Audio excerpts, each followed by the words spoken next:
పల్నాడు జిల్లా కోటప్పకొండలో పూజారుల మధ్య ఘర్షణ జరిగింది. తంగేడుమల్లి గ్రామంలో ఇరు కుటుంబాల పూజారులు ఒకరిపై ఒకరు దాడులు చేసుకున్నారు. పాత కక్షల నేపథ్యంలోనే దాడులు జరిగినట్లు తెలుస్తుంది. ఈ ఘర్షణలో నలుగురికి గాయాలు అయితే ఒక కారు, బైక్ పూర్తిగా ధ్వంసమయ్యాయి. గాయపడిన వారిని నర్సరావుపేట ఆసుపత్రికి తరలించారు.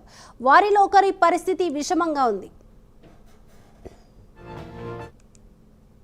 మా బంధువులు అన్నటువంటి వారు కొండ మీద ఉప ప్రధానం చేసిన అప్పయ్య గురుకులు మరి వాళ్ళ కుమారుడు సీతారాంప్రసాద్ కాంట్రాక్ట్ టచ్గా వాడు చిన్న కొడుకు ఉమామహేశ్వరరావు వీళ్ళందరూ కలిసి ప్లాన్ ప్రకారం మా నాన్నగారు తద్దిన కార్యక్రమంలో అదే ఆర్థిక కార్యక్రమం జరుపుకుంటుంటే మా ఇంటికి వచ్చిన బంధువులందరినీ చూసి కార్యక్రమం లేట్ అవడం వల్ల మా బంధువులు ఒక ఆయన బయటికి వెళ్ళి ఏదో ఒకటి పలహారం చేయిస్తాను బయటికి వెళ్తే అతను కాపు కాచి కొట్టారు. పాపం కారు పాలు కొట్టి కిందకి లాగి పైన కర్రలతో బాధారు. అతను హాస్పిటల్లో ఉన్నారు, అరవింద్ బాబు హాస్పిటల్లో ఉన్నారు.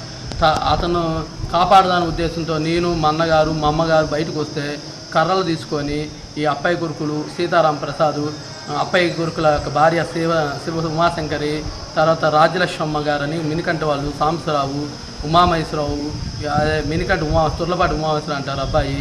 వీళ్ళందరూ కలిసి కాపు కాచి మమ్మల్ని పానీయకుండా అడ్డుకున్నారు.